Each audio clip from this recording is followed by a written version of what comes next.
And welcome back to the program. Always great to see you. Always good to be on with you, Tony, and thank you for being a light in a vast darkness of media.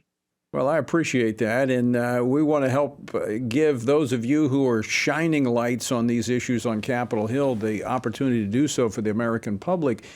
Look, it seems like it's one error after another, or maybe it's an intentional misstep, where this administration seems to be emboldening Xi Jinping and the Communist Party of China. Well, they've invested close to $10 million in the Biden family for whatever product they're producing. And to me, it looks like access to this White House. You know, you mentioned it in your opening statement there, you know, our great idea of having a meeting on the anniversary of Tiananmen Square. I mean, if we were going to go over there and spank them real good, that might be one thing, but it's obviously we're not. You know, they own 384,000 acres of U.S. farmland. They have basically ran a police force out of New York City. And it just goes on and on. The FBI opens a new espionage investigation against Communist China every 12 hours. This thing is out of control, Tony, and we have got to get control of it. And the FBI needs to step up or get out of the way. And I feel like the only way we're going to get to them is through their checkbook. Jim Jordan talked about it a few weeks back. I think we need to start going after some of these departments. I want to play a clip from John Kirby, the coordinator for strategic communications at the National Security Council today, was asked about the U.S. sending diplomats to China on the anniversary of the Tiananmen Square massacre. Play clip number 4, please. We would not call it a misstep. I mean, this was a long-planned trip, and this is the way the schedules worked out. But I think, honestly, people will be criticizing the timing of Tiananmen Square, just making a whole heck of a lot out of nothing. Seems like the Tiananmen Square happened before they planned their trip to China.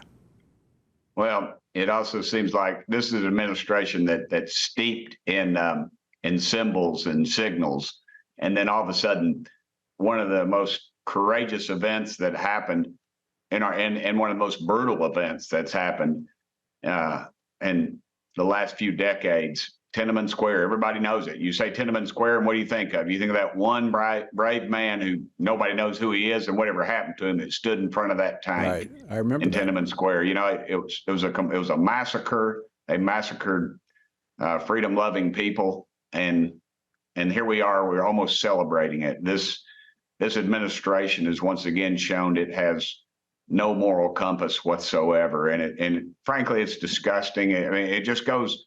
When does it all end? When does it all end? And what keeps this just keep you think, how can they blunder any further? Right. And once again, you've got the communist Chinese who no longer fear us as they did under the Trump administration, but now they're just reckless with their towards our warships and our airplanes. These two, that's all they do is play chess with us, and we're playing checkers and we're getting whipped just with that, like that balloon. It wasn't so much the information they gathered, Tony, as I've heard you allude to in the past. It was the idea that they could fly that thing over our great country and no one did anything about it. And that's what I think that they judged. Congressman, I want to ask you about this. You serve on the House Foreign Affairs Committee. Yes, sir. When you look at, as you just talked about, the Chinese Navy, Air Force becoming more aggressive, this is very dangerous. Our weakness, this is my take, correct me if I'm wrong, our weakness is inviting their aggression, and at some point an accident could occur with this type of provocative behavior. What happens then? Probably we apologize somehow. I mean, honestly, this group in the White House is so irresponsible. You know, I believe what's happening now in our White House, you've got a bunch of young people, probably 30 and below, that have this president's ear, that have no idea of the history, the brutal nature of the Chinese communists, how they treat people, how they treated our Christian missionaries, for goodness sakes. You're showing right there, they flew right in our airspace, right in the direction of one of our planes. They're doing that right there with the boat.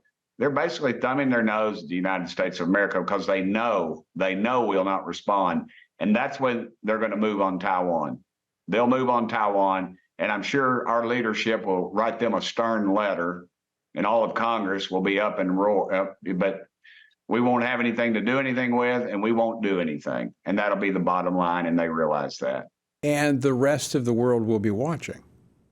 Absolutely. And then you'll see our enemies move on us that much more, and our friends will run for cover because the United States will not be the great nation that it once was. And we're allowed. And here again, Tony, I blame myself and as much as this, but the reason this outfit's in power is because 20 million so-called evangelical Christians decided to not go to the polls from top to bottom. And that's where it's got to change. Yeah. We got to put so many points on the board, they can't steal it from us. Well said. I agree 100%. Switching topics very quickly, just got about a minute and a half left. I plan to get into this a little bit later in the program in more depth, but you serve also on the House Oversight and Accountability Committee. Chairman Comer reviewed today's the document today on the Biden family's corruption, that investigation that the FBI has withheld. Chairman Comer held a press conference today after reviewing the documents. What have we learned? Well, we've learned that there's a whistleblower and an informant, and they don't really care about the whistleblower, but they're trying to protect the informant. And as in true FBI form, they will say, if we're investigating it, we can't comment on it. Now, what I'm afraid they'll do is run out the clock because, again, I have a very large distrust for the administration of our FBI, not the rank and file agents, of course, but the ones that operate out of this town. The higher ups have had a history of dishonesty, I believe. And then if we call, again, we got to go for their checkbook, Tony, pure and simple. That's our power. Power of the purse is what the House has. We'll call on them to investigate, and they'll have their own people investigate it. It's very predictable, and they'll drag it out. They'll run the clock out, and America will be on to the next presidency or the next White House, and nobody will be talking about it. We need to get to this. We need to get to it in a hurry. Yeah, you're right. And keeping that at the forefront, it is the purse. It is the checkbook. The Congress controls that. And that's, quite frankly, that's all they control. Tim, always great to see you. Thanks so much for taking time to join us today. Thank you, Tony. You're a blessing to me and this country. Thank you. I hope you stay on the air a long time, brother. Thank you, brother. Appreciate it.